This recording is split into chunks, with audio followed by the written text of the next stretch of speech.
Yeah, it's visible. Okay, thanks, Prerna ma'am. I'll be moving to my next slide. Before starting with the next slide, I would like to just brief the disaster.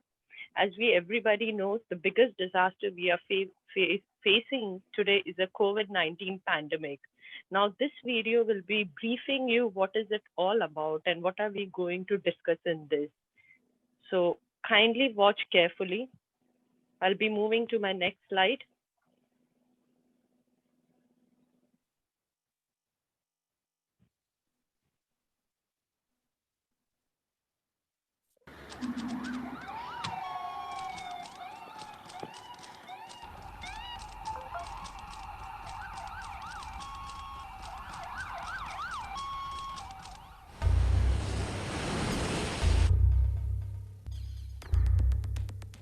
Centuries, nature was responsible for most of the disasters.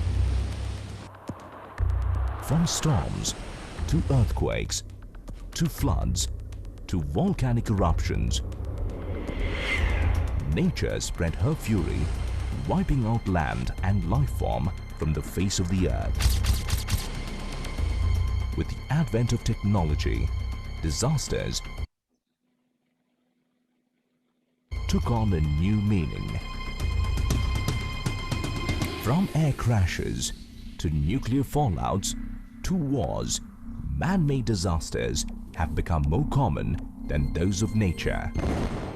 And today, a new form of disaster lurks around every corner. Disasters created by a bunch of fanatics in the name of religion, politics, or sheer lunacy, spreading terror across the globe. It is not just the event that can be catastrophic, but the aftermath. For every life lost, there are hundreds more affected. For every property destroyed, there is a whole economy in shambles. And for every moment of destruction, the time to rebuild could take years. Disasters can affect each one of us, anytime, anywhere, anyhow. The only solution we have is to gear ourselves to manage its impact. We have no choice but to be prepared. There is a disaster waiting to happen. It is for each one of us to contribute to managing disasters.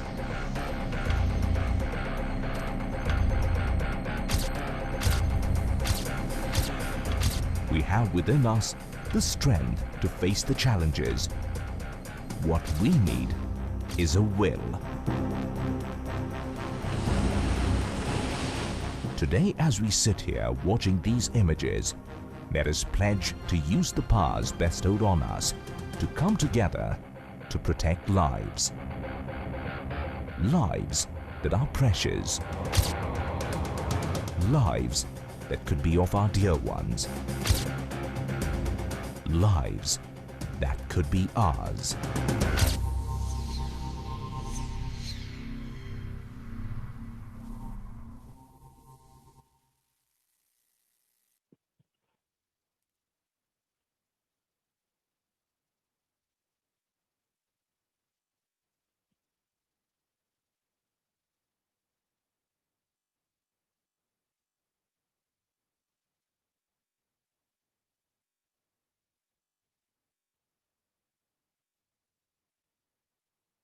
So, hello.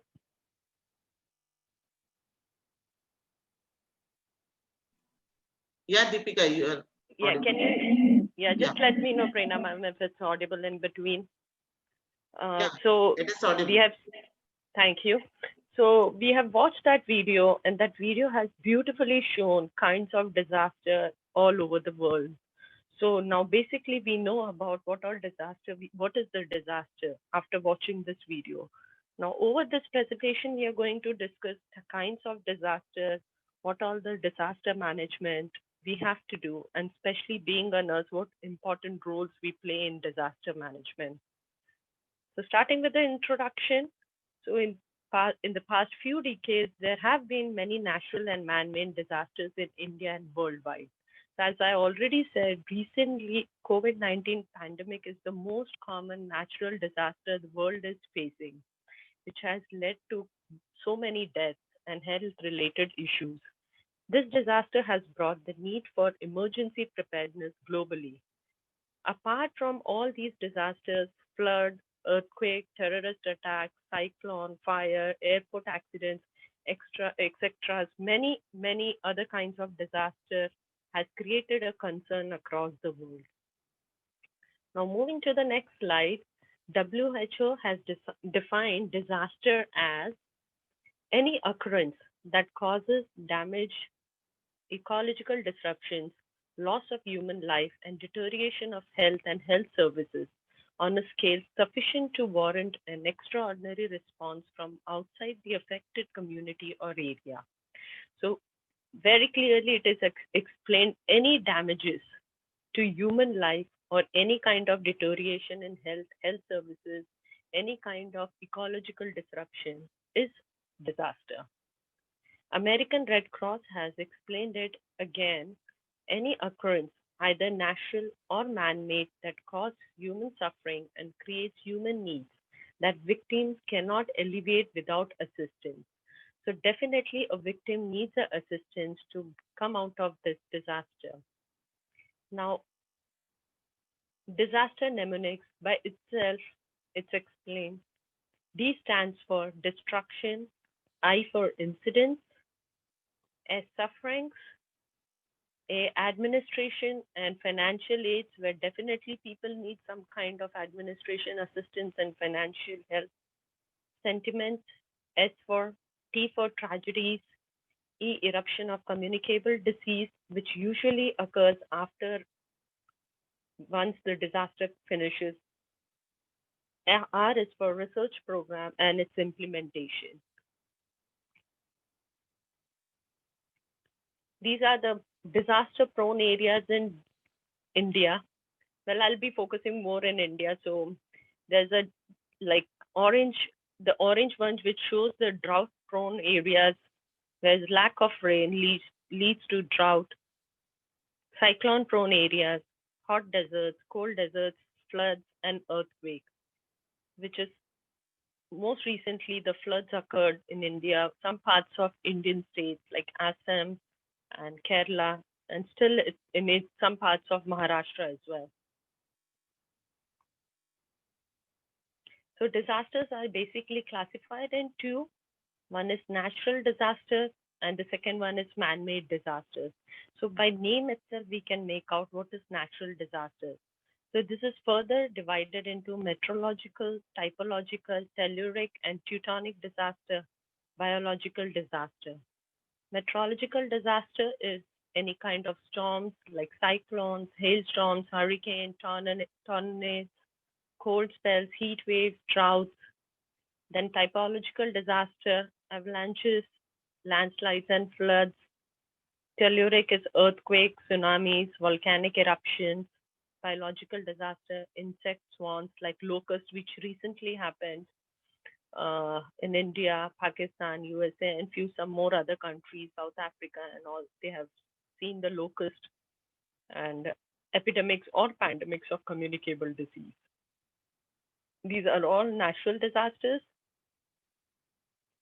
Now, man-made disasters are any kind of riots and demonstration which occurs by any kind of civil disturbance, war, any kind of warfare, conventional warfare, bombardment, any kind of siege activities, nuclear or biological and chemical warfare, terrorism, refugees, where lots of refugees, they have to move to other countries just to seek assistance.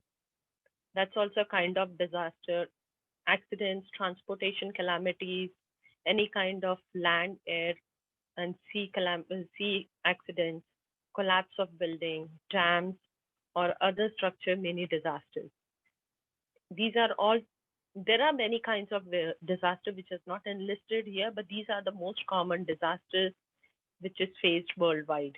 Now, technological failures also, for example, any mishap at a nuclear power station, like example of Bhopal gas tragedy in 1984 is a good example of this. And now recently, which happened in Beirut, Lebanon, that's a blast of a chemical, some kind of chemical substance, which has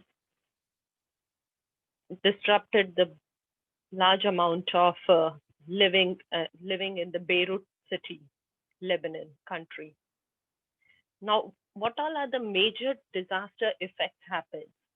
So disaster, when we say the disaster, the most important thing is the loss of life. Many people, they severely injured, requiring extensive treatments, many of them, which can be overwhelming for the nearby hospital or the state hospitals. Increased risk of communicable disease, damage to the health facilities, damage to the water system, food shortage, population movements, mental health. Many people they suffer from mental health. When they have lost their property, the loss of their loved ones. They have lots of anxieties, depression. They don't know where they have to go, what they have to do in future. Like everything seems to be dark for them. So that's the major concern happens after disaster. Population displacements. These are all some major effects which happens after the effects of disasters. Now I want to show you all a good classical examples of the disasters happened lately. So the picture of this figure is not the right figure. What is happening is just an example, which shows that overall world has been affected from coronavirus pandemic, and it's still going on. However, the rate of infection is getting flattened, but still the infection rate is high, and which has concerns all over the world. Now, this one is Australia wildfires, which happened in November 2019, and in California, Amazon forest in USA, which happened in October, which started burning on October 10th, and it was kept burning for more than 30 days. So that's all the kind of disaster which occurs lately. Earthquake, tsunamis, floods.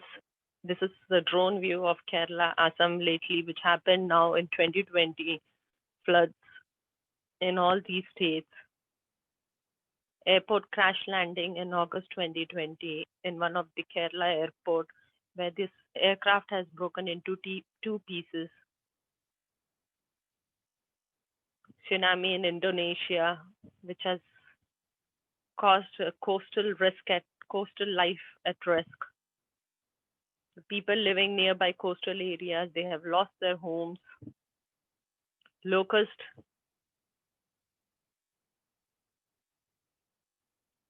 Lebanon chemical explosion recently happened, two or 3 weeks back.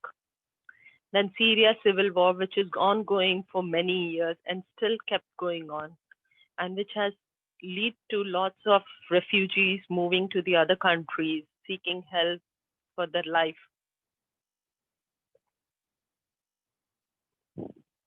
So those are the good examples of the disaster which is happening lately.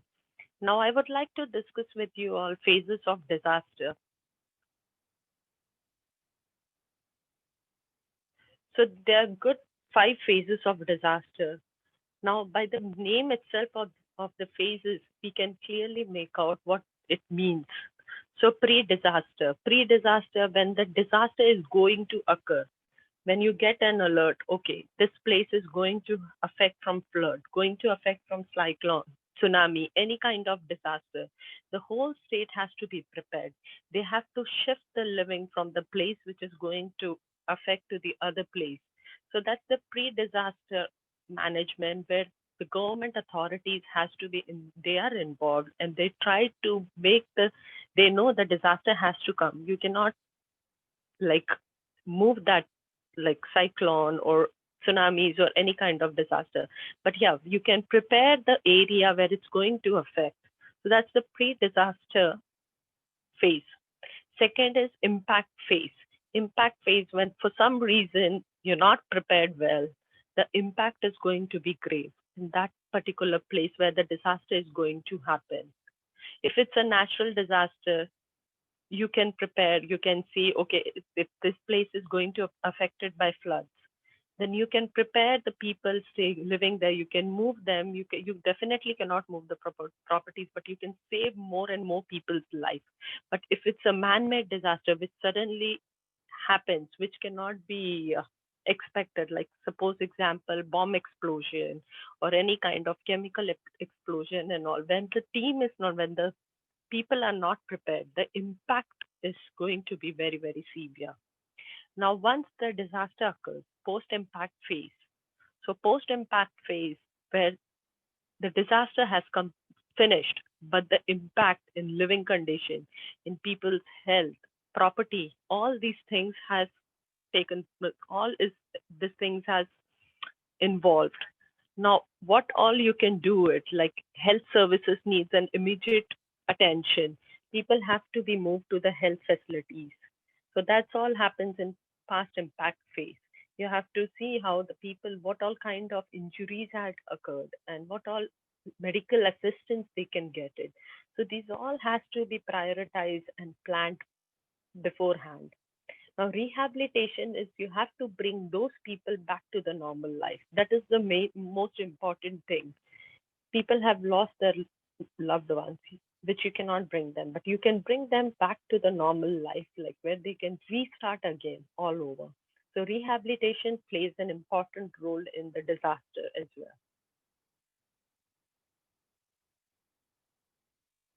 Moving to the next slide. So we have seen the disaster, basically what disaster it is, what all kinds of types of disasters happens, and what all are the phases of disaster. Now, I would like to discuss about the management of disaster.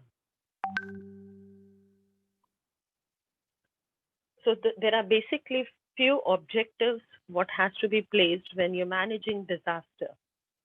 First is to ensure that appropriate systems, procedures, and resources are in place to provide prompt, effective assistance to disaster victims. So important thing, the immediate assistance, what you can give to the people, to the victims, that is more important thing. Thus facilitating relief measures and rehabilitation services. So first, the important thing is to save their life. And after that, what all relief measures and rehabilitation can be taken place. So those are important objectives. Second is the reduce impact of the life of the individuals and health in addition to emergency services, and to participate in the disaster team efforts to reduce the loss of life, damage to property. So this all things also has to be taken care while managing the disaster.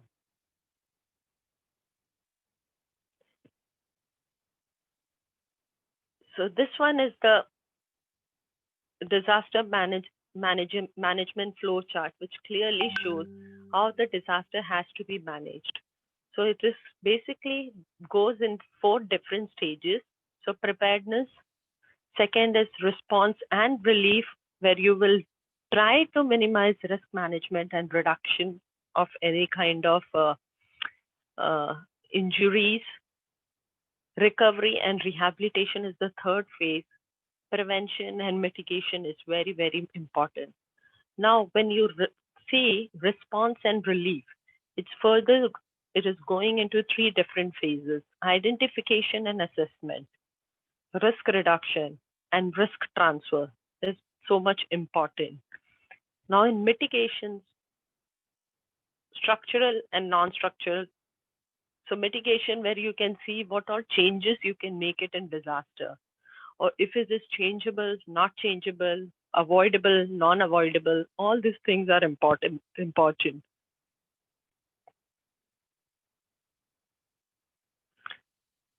Now, the spectrum of disaster management. So as a spectrum, phases, elements, types, all the, different phases, these are all, everything is almost same. Disaster prevention. So in first spectrum is prevention. It covers those measures which are aimed at impending. So any occurrence, disaster occurrence, anything, if it can be prevented, it has to be tried to be prevented. So or preventing such an occurrence having harmful effect on the community. Now, for example, if we take a COVID-19 precaution, government has launched many different schemes, programs just to avoid the rate of infection increasing. So they have started from the lockdown. They are trying to explain people how they have to avoid close contact. Social distancing is very much important in this. So these are all the types of prevention, not to get the infection. You have to protect yourself and protect community, which will otherwise it happened at one point where the infection rate was at peak and hospital was overflooded with the patients, different kind of patients, and it was difficult for hospital to manage. But so far, we have seen that rate of infection is slowing down. The curve is getting flattened. So we have to. It's our responsibility to maintain that individual's responsibility, not to again let the rate of infection go up. So this is all the kind of prevention. People has to be aware. People has to be educated. Nurses plays an important role in this. Now, disaster mitigation. The measures arrived at reducing the impact of a natural or man-made disaster on a nation or a community base. Basically, it's the same only where you form a disaster communities and you try to have a good structural plan to avoid any kind of disasters. Disaster preparedness is the third spectrum, which measures which enables government, organization, communities, and individuals to respond rapidly and efficiently to disaster situations. Preparedness is include the formulation of viable disaster plans, the maintenance of resources, and training of personnel. So very much important here that the people have to be trained for any kind of disaster. Now, good example is our COVID-19 pandemic. When the pandemic was about to hit in the country, any country, they had start recruiting people, health personnel. They had start preparing people to face how to deal with the COVID-19 pandemic. The healthcare workers were trained to take care of the critical patients. So these are all kind of preparedness. People have to be trained so that to manage disaster efficiently. Disaster response and relief is the important thing, and immediately prior to and following disasters, it has to be taken place. Such measures are directed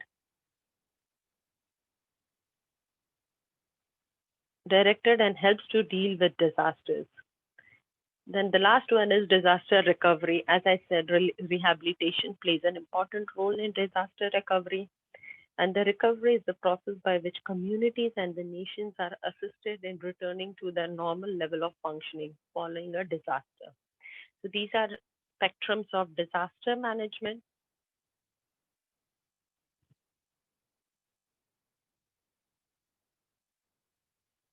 So this is the disaster cycle where you can see the inner circle is showing three phases: pre-disaster, disaster, and post-disaster. Now, in this pre-disaster, prevention is the one which comes under the pre-disaster phase, where to minimize impacts of future disaster is very important. Now, preparedness comes in between pre-disaster and the disaster. So to prepare for managing the crisis, any kind of crisis going to occur, people have to be prepared for that. Next is the disaster phase, which is the actual crisis situation, which usually happens during the disaster, when the disaster is hit on its peak. So this is very important place where everyone has to play an important role. Now, disaster and in post-disaster, in between that, there is a response phase where it is important to save maximum life and minimize immediate impact. And recovery is the last phase, as I already discussed about it. So this is the disaster cycle.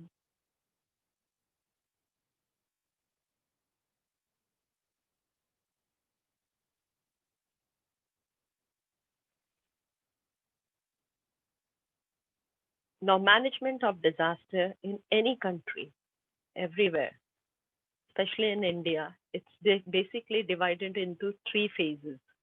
So it goes in national level, state level, followed by a district level. So it depends on what kind of disaster and which place it is happening, and who all has to be involved in this. So national disaster, for example, national disaster is a COVID-19 pandemic which is ongoing. So that's the national. Well, it is a worldwide disaster, but when we see India into the picture, it's a national disaster. So where all the national, like a central government has to be involved. They have to provide appropriate information to the people to its, and what type of disaster it is and what all important prevention they have to take care. Financial aid has to be given to the people and technical and material support. We have seen lots of people, especially it was shown in the news, like lots of labor class, they were moving from the cities to their village because of the COVID-19 pandemic, and they didn't have an assistance to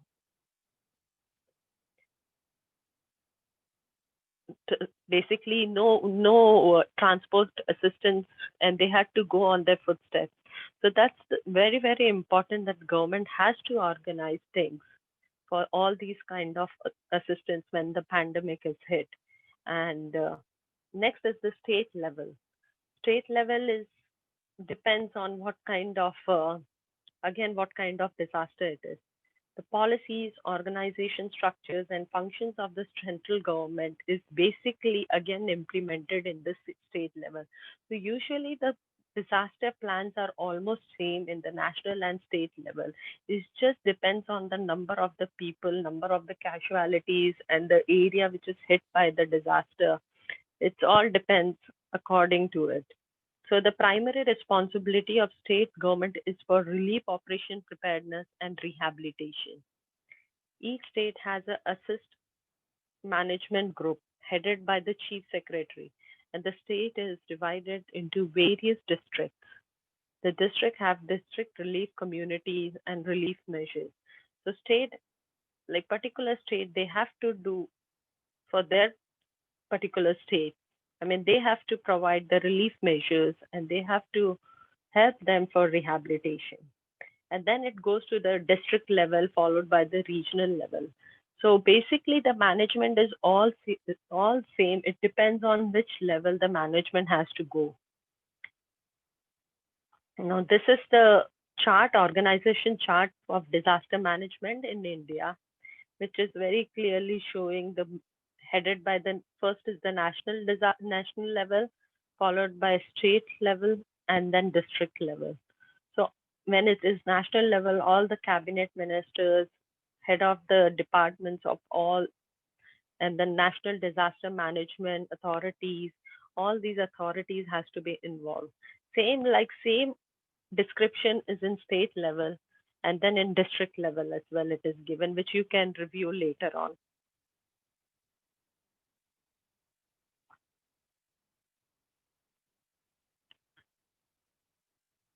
Now we'll see the principles of disaster planning. So disaster management means a planned and systematic approach towards understanding and solving problems in the wake of disasters. So there has to be some systematic plan which helps people to follow this disaster management. And there's some important principles are it is a continuous process. So disaster planning is a continuous process.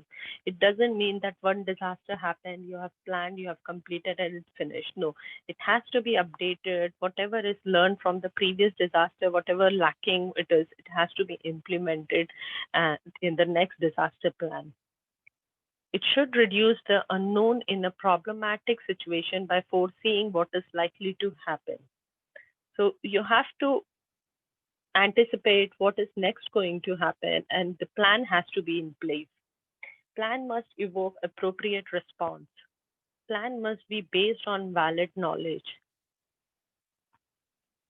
Plan must focus on general principles.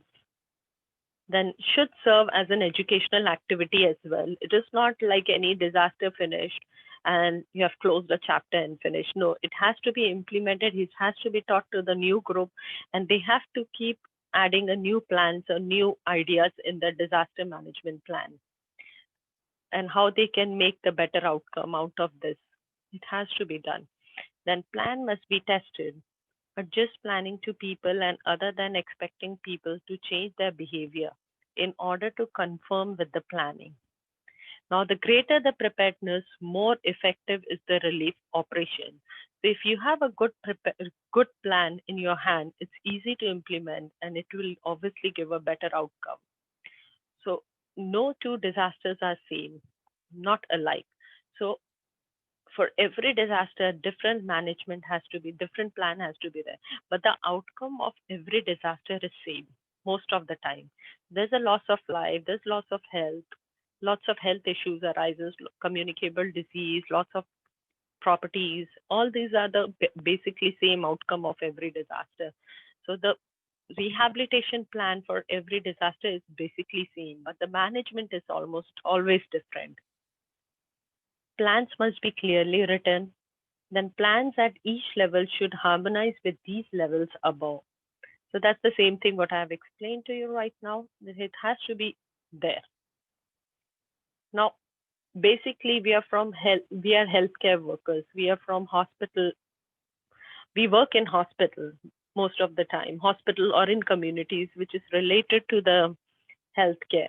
So what all are the main responsibilities of hospital when it comes to the disaster? So efficient system of alert and nursing staff assignment has to be done.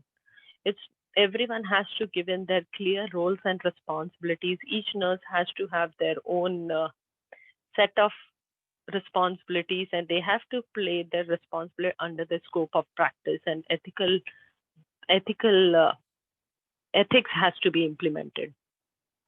Removal of casualties to more appropriate and definitive medical services for disaster cases. So if anyone has, you have to see, the nurse has to triage the patient, very, very important, which patient has to go in which health facility. Suppose the patient has more traumatic injury, they should be transferred to trauma center. So the triage of the patient has to be done by the nurses, the ED nurses. Procedure for prompt transfer of patients within the hospital. Security arrangement has to be there. Establishment of a public information system. So like, every time whenever there is any kind of disaster happens, the government always launch a helpline number where the people can contact their loved ones and know about the loved one's situation and what is happening and whatever is the update. So this is very, very important for the management of disaster. Evaluation of hospital services and its sources of electricity, gas, water, food, and medical supplies is important. Method of identifying patients who are immediate, dischargeable, or transferable. Any disaster, when it happens and when all the patients arrive to the emergency department, hospital becomes overwhelmed. Lots of patients are there. They have to see who all patients can be discharged or who all can be transferred to the other facilities.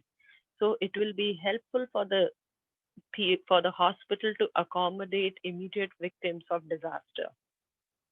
Special disaster medical record.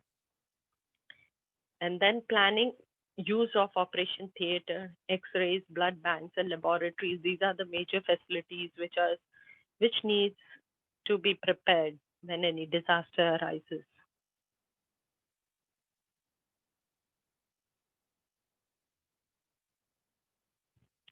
Now, what all are the disaster committees in hospital?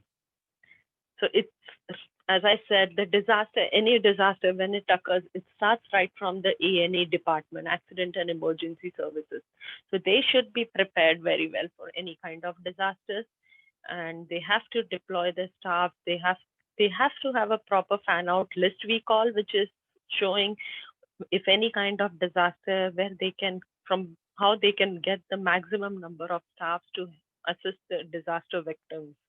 So all this plan has to be there. Now all the department heads has to be involved, the nursing superintendent, hospital administration, a staff representatives, and any other helps which they can get it from any other departments in the hospital.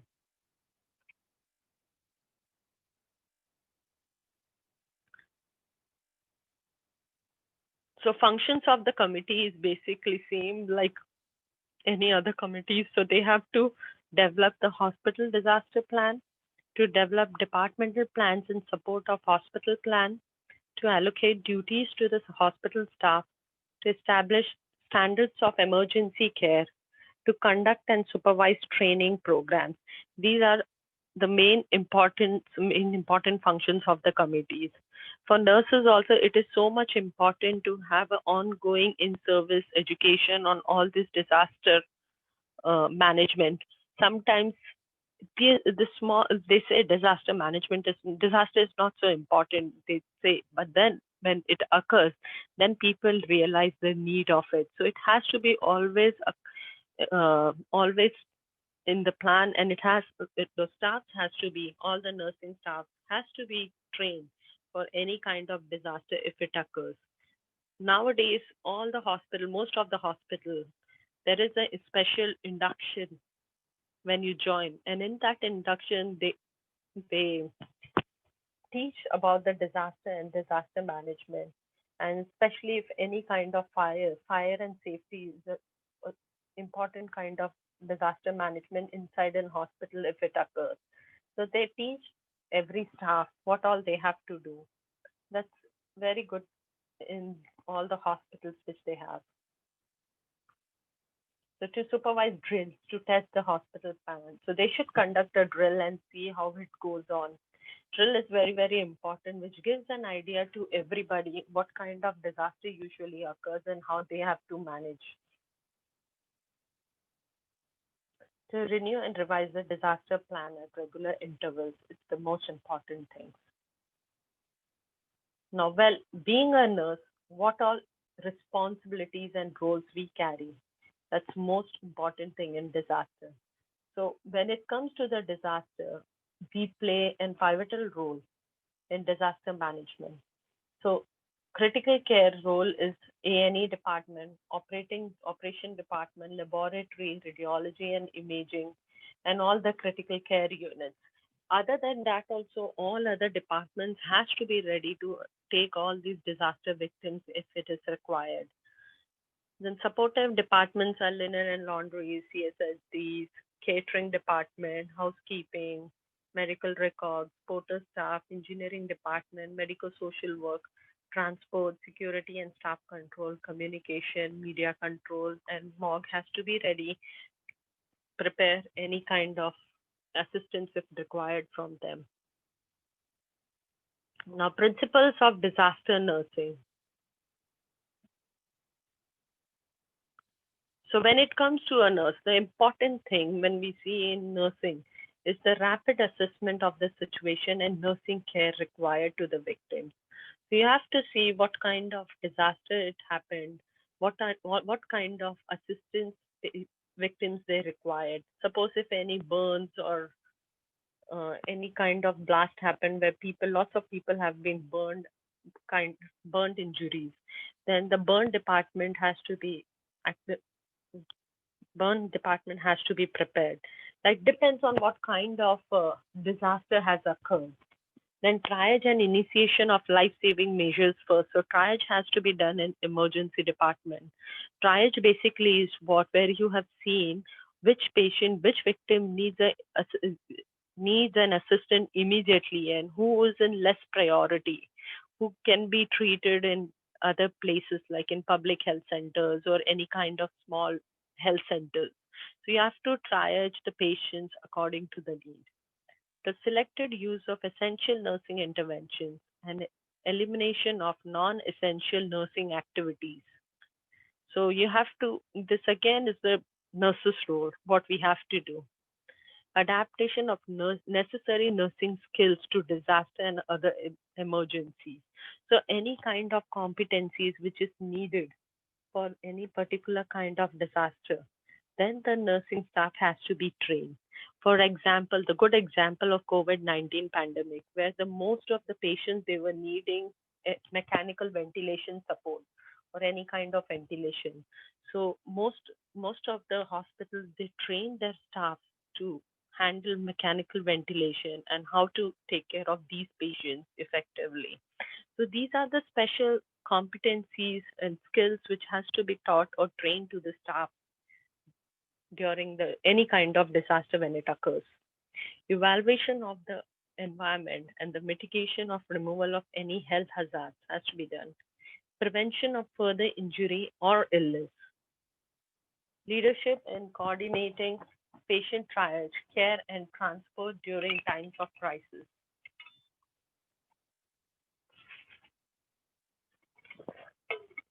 The teaching, supervision, and utilization of auxiliary medical personnel and volunteers.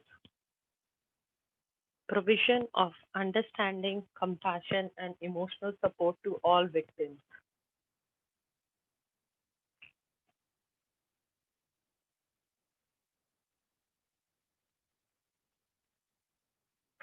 Now, nurses' responsibilities, when we see according to the phases.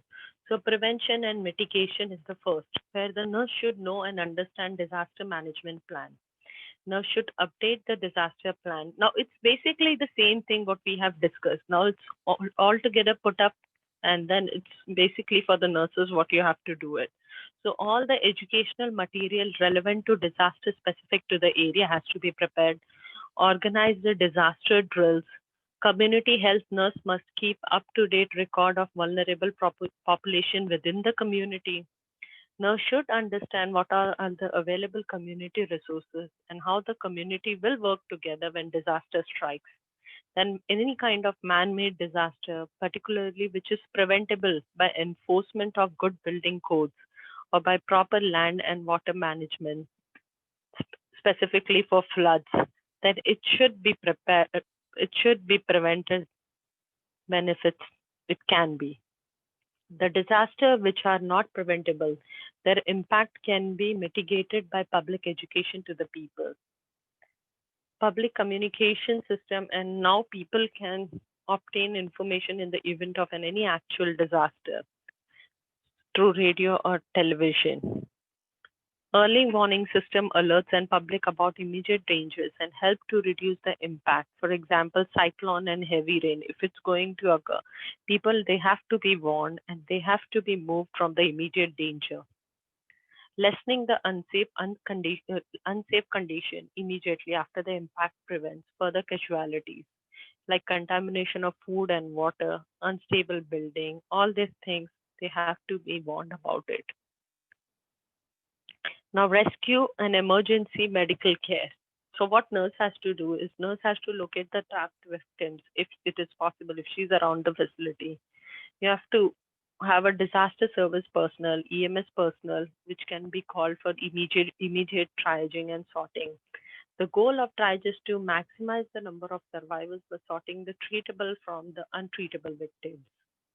Triage must take place during every stage of operation from disaster scene to client reaches to the medical facility. Many personnel are involved in the triage operation and each person must know her exact role.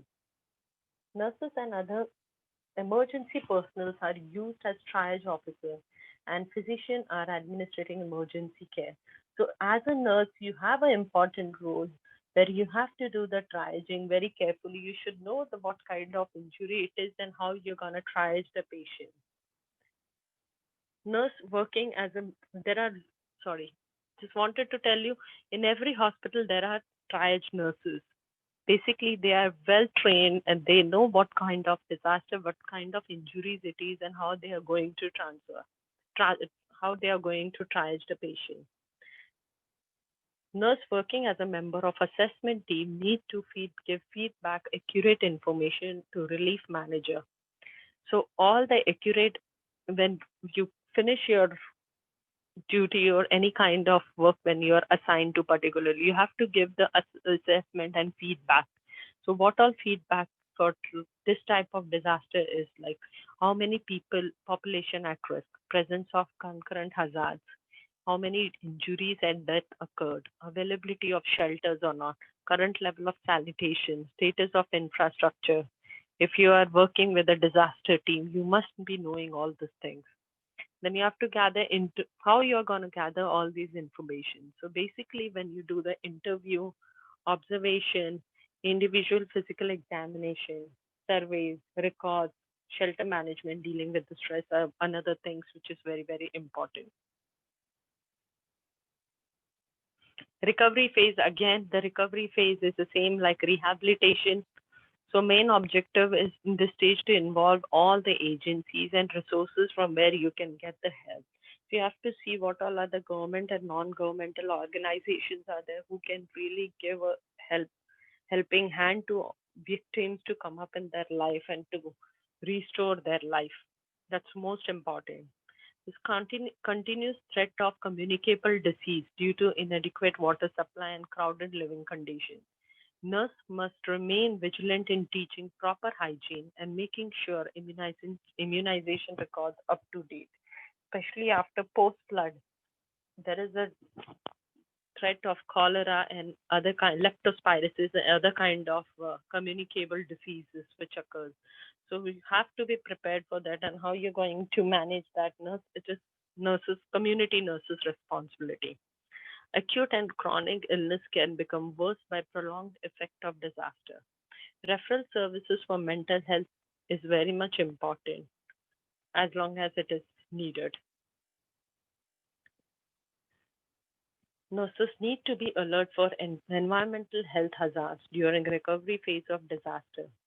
She must observe continuously faulty housing structures, lack of water, and electricity objects blown by the flood may be dangerous and must be removed. The area should be assessed for living condition or dead animals, rodents that are harmful to your person health. Example, any kind of poisonous snakes. That all has to be assessed by a nurse. It's not only a nurse's responsibility, but being a nurse is we also play an important role in this. At the end, all of the nurses and organizations in the world can only provide partnership with the victims of disaster. Ultimately, it's up to individual to recover on their own. So being a nurse, we play an important role. It is important for us to teach people, educate, make them aware what kind of disaster and what kind of impact it can give in a person's life. So that's all important in recovery phase. And then rehabilitation is obviously an important thing. So that's all about the roles and responsibilities of nurses in disaster management. So I just want to conclude here. I have dealt with disaster, types of disaster, what disaster stands for, definition by WHO and American Red Cross, phases of disaster management, and what all has to be done in each phases. An important thing is the roles and responsibility of nurses in disaster. So it's still important thing for us, not only for nursing staff, but for student nurses also plays an important role. It's not like being a student, we think, oh no, we are not a part of it. Wherever it is needed, voluntarily you can go and give your helping hand. It should be best of your scope of practice. You should not try to go beyond that and give anything which you are not aware of it and you're trying to help people. But yeah, whatever you can do it from your side, you must reach out to the people and give the helping hands to them. So that was all about the disaster management. So I would like to thank you all for your patience listening.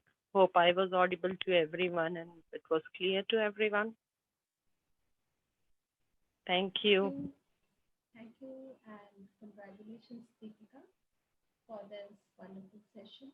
I think she has shared the references. So you covered all the practical aspects of disaster preparedness and management. And I hope and I think all our participants gave the good understanding and insight about the topic. You have covered very nicely about disaster cycle with a flow chart and what are the responsibility, etc. And I hope definitely which will be useful for the all participants. Um, as you mentioned now, I have one question. I wish to put forward one question to you. Um, in India, as per Indian Nursing Council curriculum, are you able to hear me, Deepika? Yeah, your voice is breaking in between, but I can manage. Yeah, I don't know. It may be some technical problem. could be. Maybe because I Yeah, am it's better now. unable- now better. Yeah. Okay. Just a minute. Linia is helping me to, yeah.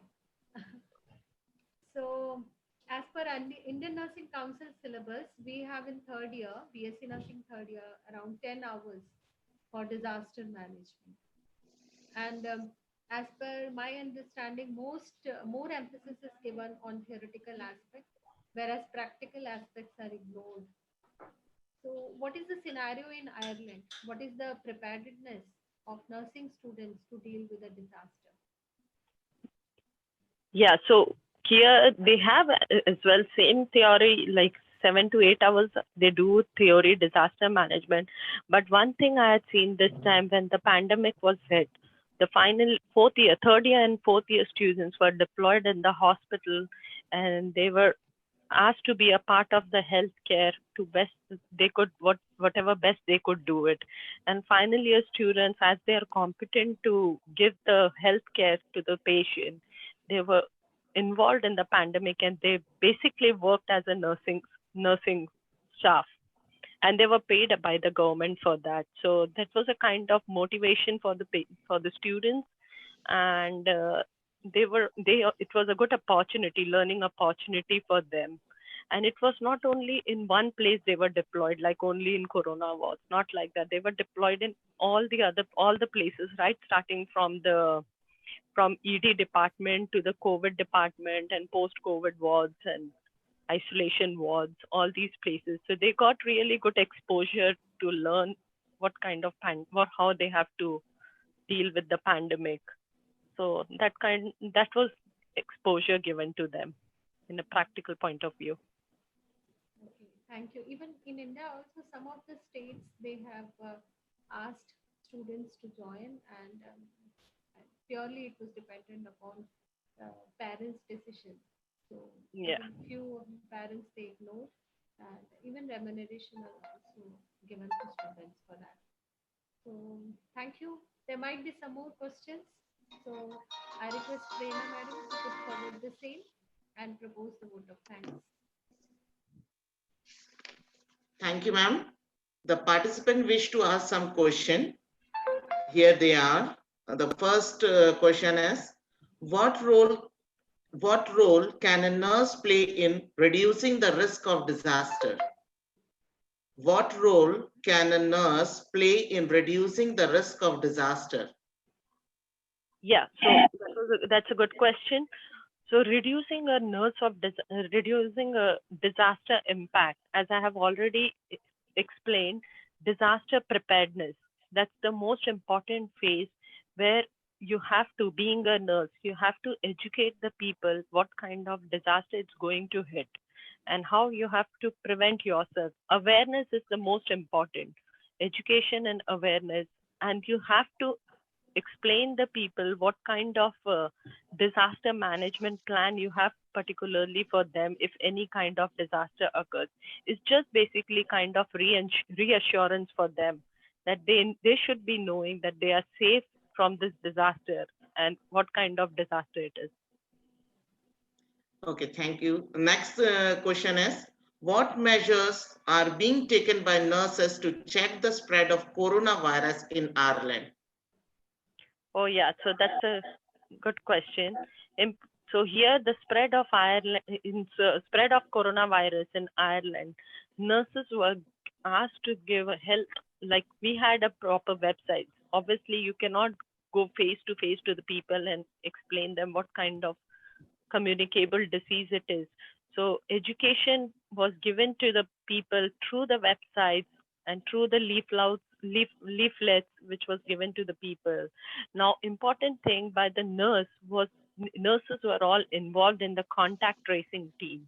So any kind of infection comes, any person who is positive, that all the nurses only were there who were trying to contact the people, trying to explain what all kind of symptoms you are going to experience, and if it is, how you have to self isolate and quarantine yourself. So that was all the things which was done by the nurses. Even in the ED, when the patient was arriving with any kind of COVID-19 symptoms in triage, nurses were there. So nurses are the one who were playing major important role in this COVID-19 pandemic, and still they are playing important role in wards, in giving care to the patients. That was all important things. There is another question by Lijo P. Joseph. Deepika, can you explain mitigation in disaster management in COVID-19 perspective as per new USA adopted mitigation strategy to contain COVID, but they couldn't. Can you just explain mitigation method? So mitigation, I'm not sure about the US. I know the mitigation in Ireland, which was by the health services by the Irish government, Irish health government. So important thing is it starts right from the people, those who come from the place where the rate of infection is high. So they are screened at the airport, or whichever way they are traveled and come into the country. They are screened. They are being asked to quarantine themselves. They are being asked to self-isolate if they are showing any kind of symptoms. It has been happened that many people who were showing the symptoms, but the swabs turned out to be negative. So that all could be people who could spread the infection to the people. So people were prepared. Like there was a portal, online portal, which was launched, and where they have put the, like, if anyone is infected and any people has been come in contact of that particular person, they have to self-isolate and quarantine themselves. So that all kind of preparedness was there. Other than that, if any person who is only showing the mild symptoms, mild to moderate symptoms, which is not required the hospitalization, they were not brought to the hospital. So hospital had enough prepared plan for the people, those who were severely ill with the COVID-19. So that was all preparedness. And I would say that our government dealt it very well here. And we were overwhelmed in the hospital, but we were managed to accommodate all the COVID-19 severely ill patients in all kind of public and private hospitals here. Okay, thank you, Deepika, for sharing amazing expertise with us. Thank you. Now, at last, I take this opportunity to propose a vote of thanks. We are grateful to our guest speaker, Mrs. Deepika Pathak, for accepting our invitation in spite of her busy schedule and inspiring us with her motivating and knowledgeable session. Thank you, Deepika. I owe special gratitude to Father Lucas, Director, St. Francis Hospital and Research Center, for his continual support. Thank you, Father. My heartfelt thanks to Professor Dr. Blessy Antony, Principal, St. Francis College of Nursing. Ma'am, you have always been a great source of motivation and inspiration for all of us. Thank you, ma'am. A special thanks to all the principals of various colleges for allowing their students to be a participant in this webinar. Thank you all. At last, I extend my thanks to all the participants for making this program successful one. Thank you all. Have a nice day. Thank you, Prerna. Thank you, Deepika. At the end, I would like to share a quote. It wasn't raining when Noah built the ark. So at the end, I would like That's to a good information. mention here, we cannot stop natural disasters, but we can arm ourselves with knowledge and practical skills. So many lives wouldn't have to be lost if there was enough disaster preparedness. Remember, when disaster strikes, the time to prepare has already passed. So with these words, I once again thank you, Deepika, and thank you all the participants and principals for sparing time with us. And hope with this webinar, we will prepare well in advance, and we'll manage the situation in a better manner. So thank you once again, all of you. Thank you. Thanks a lot. Participant feedback link is provided in the chat box. Kindly fill the feedback form.